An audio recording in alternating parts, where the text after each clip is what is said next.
अब ये सारी चीजें एक तरफ रख के हम अपने मेन विषय पे आए कि हम गुरु की संतान हैं। हमें गुरु ने पाला पोसा, पढ़ाया लिखाया, इस कलयुग में इंसान बन के खड़े रहना सिखाया, और नॉट ओनली खड़े रहना सिखाया, अपने रोजमर्रा की चीजों को बैलेंस करते करते उस मालिक ने मानव सेवा भी सिखाई और कराई कि अल्टीमेटली जो सांसें मिली हैं उनका सदुपयोग मेरे प्यारों नहीं रुकना चाहिए। तो क्या आप अपने जीवन के खर्च व्यतीत करने के लिए उसके लिए हजारों लाखों प्रयोजन बना के रखते हैं जो जरूरी भी है करने, और आप उसमें अपनी सांसें लगाते हो। तो कम से कम दिन में चंद सांसें उस मालिक के नाम में भी आप इस्तेमाल करो, यूटिलाइज करो, जिसने सांसें दी हैं। It is very simple and logical and obvious to.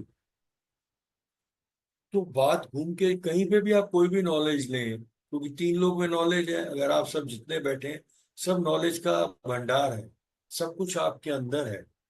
किसी भी शब्द, किसी भी ध्वनि, किसी भी वाणी, किसी भी भावना को अगर आप मन से चाहें, मालिक के दान से उसके कोर तक पहुंच सकते हैं कि व्हाट इज व्हाट।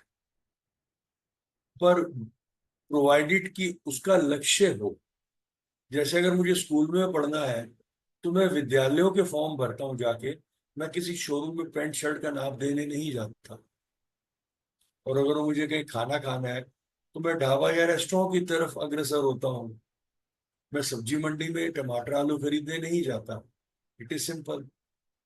तो जब किसी मानव के मन में किसी भी एक चीज को लेके हो, भले एक वर्ड हो, एक शब्द हो, एक भावना हो, कोई एक विचार हो, उसके अंदर अगर उजागर होता है और उस विचार की सोच से वो प्रफुल्लित महसूस करता है कि मैं जीवन में इसको लेके कुछ करूं या करना चाहता हूं, जब उसकी चाहत होती है, इंडीड नो डाउट, प्रकृति हर हिसाब से उस इंसान का, उस मानव का साथ देने के लिए हमेशा तत्पर रहती है।